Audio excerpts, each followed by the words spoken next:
Alright, welcome back, everyone. In this lecture, we will be installing the proxy chain and we'll be getting started with it. Alright, so without taking much time, let's get started. The first thing that you need to understand is, do we already have a Tor installed? So if you don't have Tor installed, it won't really work. You can verify if the Tor service is working, so for that, make use of service or status, okay? Now here you can see, for me, Tor service is not running. So how to start the Tor service? You can make use of sudo service Tor start. And if you see it's got stuck or something, you can restart it by sudo service Tor restart, okay? So that's how it's going to work. Make sure the Tor network is ready because you remember right. See, everything runs over the Tor network, so we should have the Tor ready with it. Once it is done, just go to a file. And because I'm working as a Linux user, so go to our access to a file and open it, okay? So we have to edit the file. So, and in Linux, anything that you want to, just like Windows, you want to change some settings.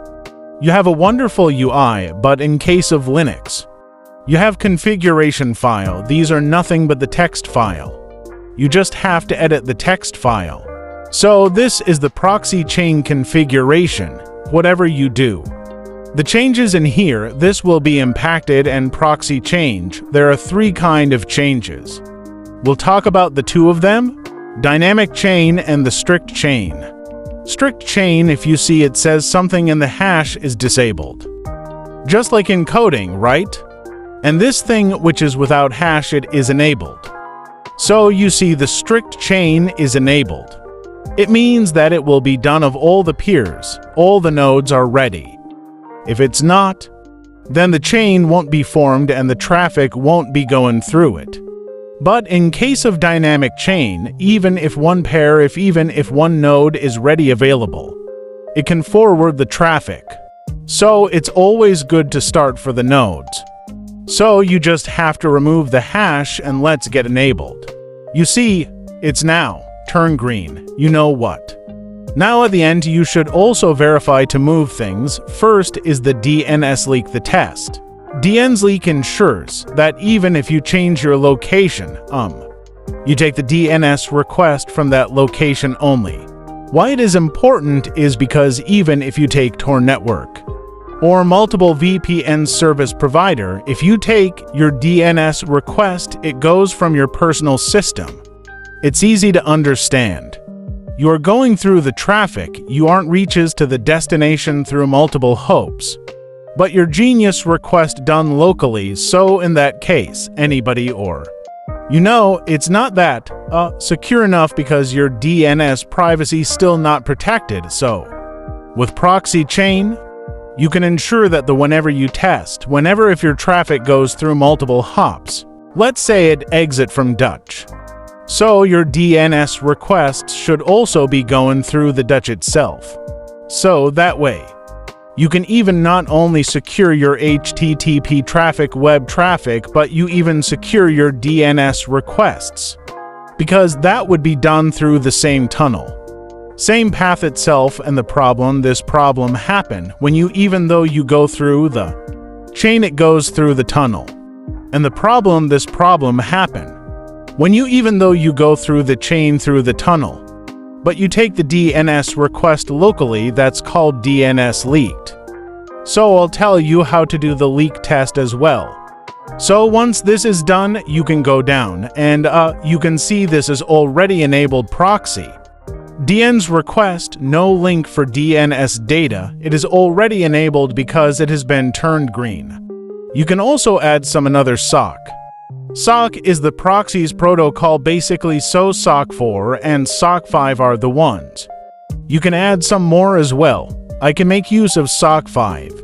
And then 127, which is your local IP address, 127.0.0.1 and 9050. That's gonna be local port. You can do Control X, it would say modified data. You can type yes, and do you want to keep the same file name if you had hit enter. it would be the same. Usually if somebody modified the file, they just, make a copy of it and then modify it. But in this case, because we are not going to make multiple files. So it's okay to press enter. It's done. Our proxy chain setup is also all ready now. Let's test it now. Let's test it with accessing the browser first, okay? So let's say I do the proxy chains if you want to. Let's say access the browser. Maybe so, what you can do is let's say I want to make use of Firefox. Maybe google.com, okay? Hit enter and you see this Google opens up. So similarly, if you want to open maybe Ping, of course, there's not much difference to it, but yeah. Similarly, you can also make use of Nmap. So I'll show you how that, if you are into ethical hacking, then you should really understand making use of Nmap scanner for scanning. Let's say your destination is open for certain ports, or what are the IP addresses are live. Or is it talking, or is the port 80 for HTTP or HTTPS? Or DNS is open or not, you can get to know all that stuff with Nmap.